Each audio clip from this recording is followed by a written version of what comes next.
નમસ્કાર, રામ રામ. દેવકાર ચેનલમાં દરેક મિત્રોનું સ્વાગત છે. મિત્રો વિડીયો વધુ શેર કરજો અને અમારી ચેનલમાં નવા મિત્રો આવ્યા હોય તો ચેનલને સબસ્ક્રાઇબ કરજો. મિત્રો વાત કરવી છે જે પાટણ જિલ્લાના જે જીલિયા ગામમાં જે ઘટના ઘટી હતી એના વિશે વાત કરવી છે. શું છે હકીકત અને કેમ હુમલો કરવામાં આવ્યો તેની વિગત હું વિડીયોમાં બન્યા રહેજો. જે જીલિયા ગામમાં જે ભાવેશ રબારી નામના જે વ્યક્તિ છે તેના ફાર્મ હાઉસ ઉપર જો 2 દિવસ પહેલા જે અમુક અસામાજિક તત્વોએ હુમલો કર્યો હતો રાતના.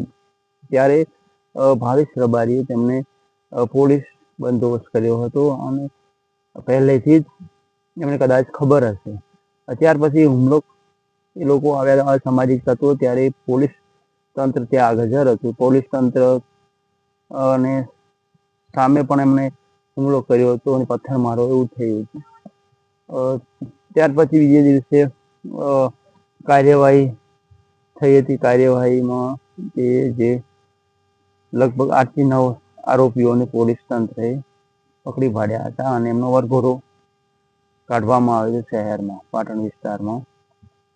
અને ત્યાર પછી વાત કરીએ તો જે તપાસ ચાલુ રહી. તપાસમાં જે ભાવેશ જીલિયા નામના વ્યક્તિનું ફાર્મ હાઉસમાં પોલીસ તંત્રે તપાસ કરી હતી. તપાસ કરતા બાદ જે કાયદેસર એમની જીસીબી દ્વારા જે